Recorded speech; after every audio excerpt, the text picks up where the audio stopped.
Tentunya kalau di Mahkamah Konstitusi itu kan ada aturan-aturan ya. Kalau terkait dengan dianggap ada konflik of interest, pasti otomatis hakim akan mengundurkan diri dari panel atau majelis tersebut.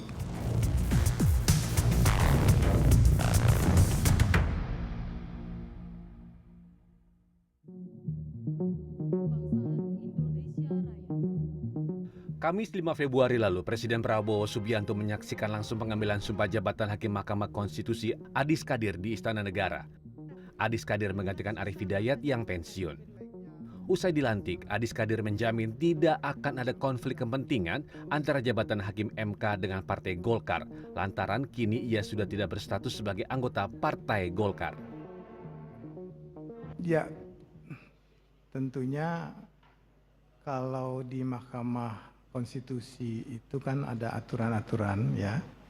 Kalau terkait dengan dianggap ada konflik of interest, pasti otomatis hakim akan mengundurkan diri dari panel atau majelis tersebut. Sebelumnya penetapan Adis Kadir sebagai Hakim MK terpilih ditetapkan dalam rapat yang digelar di Parlemen Senin 26 Januari 2026 setelah 8 fraksi yang ada di Komisi 3 DPR RI menyepakati nama Adis Kadir sebagai Hakim Konstitusi usulan DPR menggantikan Arief Hidayat.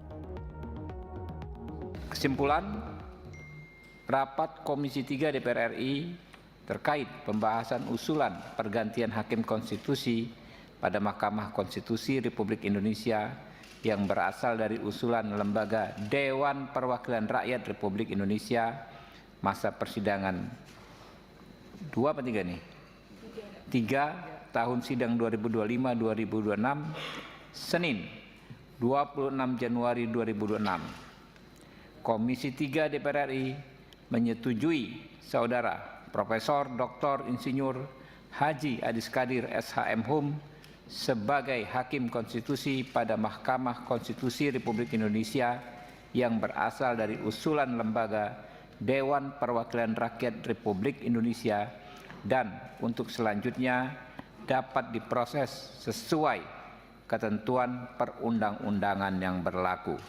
Setuju? Proses pencalonan Adis Kadir menjadi Hakim MK juga tidak lepas dari sorotan. Salah satunya, fit and proper test oleh Komisi 3 DPR yang digelar secara singkat, apalagi agenda tersebut tidak masuk dalam jadwal rapat harian yang dirilis DPR. Rapat tersebut hanya digelar sekitar 20 menit yang diawali dengan pemaparan makalah sekitar 10 menit oleh Adis. Disambung permintaan persetujuan dari 8 fraksi selama 10 menit. Soal rapat yang singkat tersebut, anggota Komisi 3 DPR RI Sarafudin menyebut para anggota Komisi 3 klaim sudah mengenal Adis yang sudah 3 periode di Komisi 3 DPR RI. Karena aja. Tadi kan bentar banget itu Pak rapat. Ya, kita sudah kenal beliau. Oh, tapi beliau memaparin visi misi. Senada dengan Sarafudin, Wakil Ketua DPR RI Saan Mustafa mengatakan penunjukan Adis sudah melalui proses di Komisi 3 DPR serta melewati fit dan proper test. Yang pertama terkait dengan pencalonan Pak Adis ya menjadi Hakim Konstitusi itu memang sudah berproses di Komisi 3 ya. Sudah berproses di Komisi 3 dan mekanisme terkait dengan pencalonan di Komisi 3 juga sudah berjalan, dilakukan fit and proper test dan juga memang sudah ditetapkan. Jadi memang sudah menjalani semua mekanisme yang sesuai dengan ketentuan yang berlaku. Anggota Konstitusional dan Administrasi Law Society Herdiansyah Hamzah mengatakan penunjukan Adis Kadir tersebut menunjukkan DPR menjalankan politik suka-suka untuk kepentingannya sendiri. Herdiansyah mempertanyakan rekam jejak Adis Kadir yang sempat dinonaktifkan oleh fraksi Partai Golkar buntut pernyataannya terkait tunjangan rumah anggota DPR. Meskipun pada akhirnya Mahkamah Kehormatan Dewan menyatakan yang bersangkutan tidak bersalah dan mengaktifkannya kembali posisinya. Lantas jika proses pemilihan Hakim MK masih diragukan sebagian publik, apakah nantinya publik harus siap-siap gigit jari dengan kinerja Hakim MK tersebut?